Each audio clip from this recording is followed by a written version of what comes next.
সময় বলতো তোমার চিহ্ন আমি ছাড়বো না। আমি ওকে যে জুতাটা কিনে দিয়েছি এবার পুজোর সময়, দুর্গা পুজোর সময়, ওই জুতাটাই ও পরে শেষ হচ্ছে। আমার দেওয়া জিনিস পরেই স্বামী পলাশ সাহার সাথে একটি সুখের সংসার বাঁধতে চেয়েছিল সেই সুস্মিতা সাহা, সেই স্ত্রী, যেখানে শাশুড়ির জন্য সেই সংসারটি হয়ে উঠল না।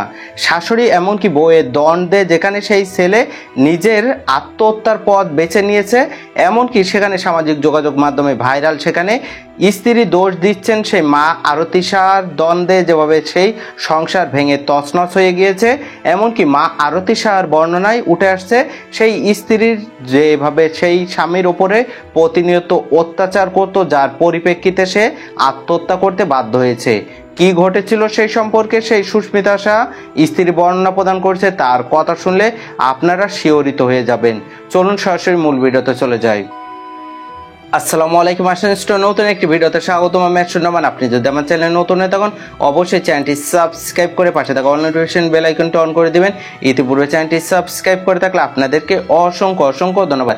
সামাজিক যোগাযোগ মাধ্যমে ভাইরাল একটি ভিডিও ক্লিপ, যেখানে একজন পুলিশ প্রশাসনের ঊর্ধ্বতন কর্মকর্তা জীবন দিয়ে দিয়েছেন শুধুমাত্র পরিবারের সেই মীমাংসা করতে না পারায়। সেখানে মা এমনকি স্ত্রীর দ্বন্দ্বে যেভাবে সেই পলাশ সাহার মৃত্যু, 37তম বিসিএস থেকে যেভাবে পুলিশ ক্যাডার হিসেবে পুলিশে যোগদান, কিন্তু সেখানে পুলিশের কর্ম যেভাবে বিভিন্নভাবে দক্ষতার সাথে পরিচালনা করলেও নিজের মা এমনকি স্ত্রীর দ্বন্দ্ব মেটাতে না পেরে নিজের জীবন দিয়েছেন সেই পলাশ সাহা। স্ত্রীর বক্তব্যে উঠে এসেছে তার সেই শাশুড়ির জন্যই তাদের আজ এই অবস্থা। চলুন তার কথা শুনে আসি, তারপর সেই সম্পর্কে তথ্য নেব। আমার মা চায় আমাদের ডিভোর্স হোক। এই যে ওর মা আমাকে মারছে, এই যে দাগ, ও আমাকে ভালোবাসতো জন্য শুধু ওই স্বর্ণটুকু যাতে অন্তত আমাকে দেয় ওর মায়া বা ওর ভাইরা, ওই জন্য ওই স্বর্ণের কথাটুকু ও শুধু উল্লেখ করছে। আমার হাজবেন্ড যে স্বর্ণের কথা উল্লেখ করে গেছে সে সব স্বর্ণটুকু ওরই কেনা, বিয়েতে যা দিয়েছে ঠিক তাই। রাস্তায় যাওয়ার সাথে সাথে ফোন, মা তুমি আমার যাওয়ার সময় আসলা না, আমি তোমাকে এতবার ডাকলাম যে মা আমি যাচ্ছি বেরোচ্ছি, তুমি তো আসলা না, রাগ হইছো কিসের জন্য হইছো? আচ্ছা মা আমার ভুল হয়ে গেছে। তারপরে ওর মা এসব কিছু করলো যে হ্যাঁ ভুল করছিস, হ্যান ত্যান আর করবি না।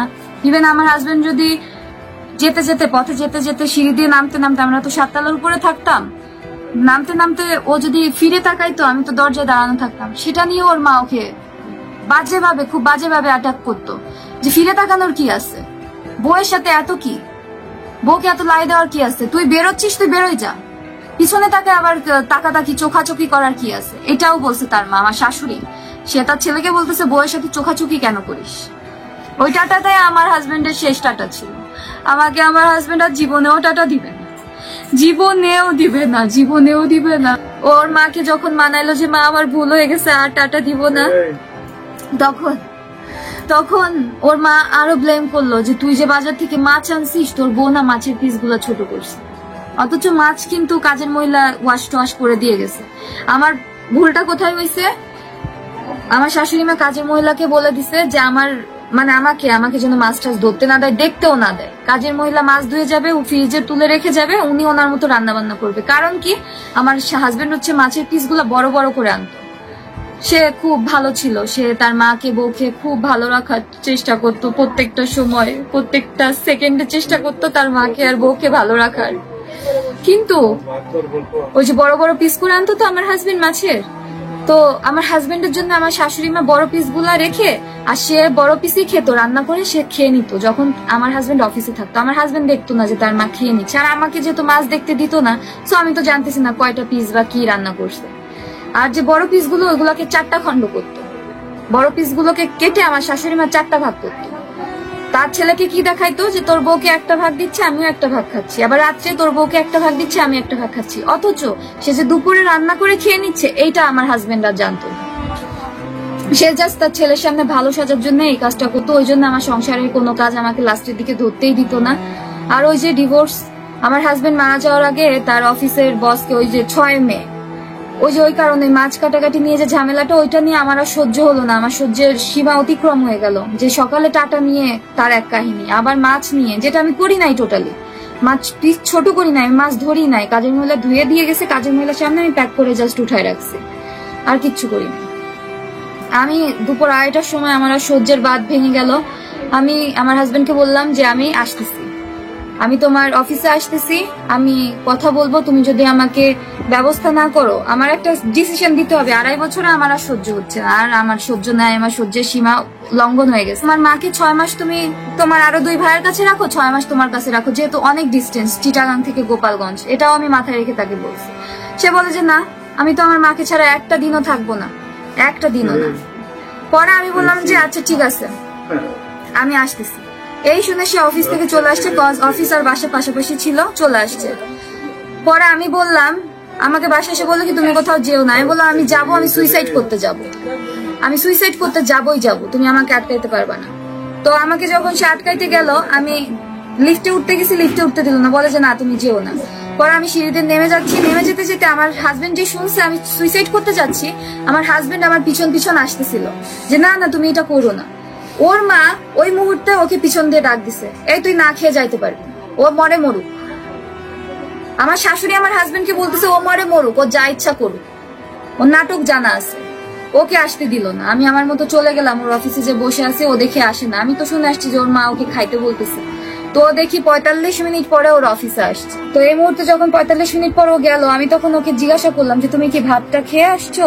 বলে যে হ্যাঁ মা খাইয়ে দিয়েছে। আমি বললাম তোমার বউ তুমি শুনলা যে সুইসাইড করতে যাচ্ছে, তো তোমার মা ত্রিভক্তি এত বেশি যে তোমার বউ মরলে মরুক, তুমি ভাত খেয়ে আসলা তোমার মার হাতে, তাহলে তুমি কেন আসলা?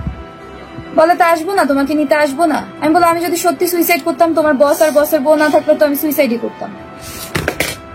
তো ভালো কথা। এরপরে ওর বস আর ওর বসের বউ বোঝাই ঠুচায়া অনেক ইয়াটিয়া করলো, ওকেই বোঝাইলো বেশি যে ভাই আপনি বিয়ে করছেন, আপনার তো একটু বুঝতে হবে, আপনি আপনার ওয়াইফকে কিছুদিন আমাদের কাছে রেখে যান, আমার ওয়াইফের সাথে ও থাকুক। আপনার মাকে যে আপনি বোঝান যে এই মেয়েটার যদি এখন কিছু হয় আমার চাকরি কিন্তু শেষ।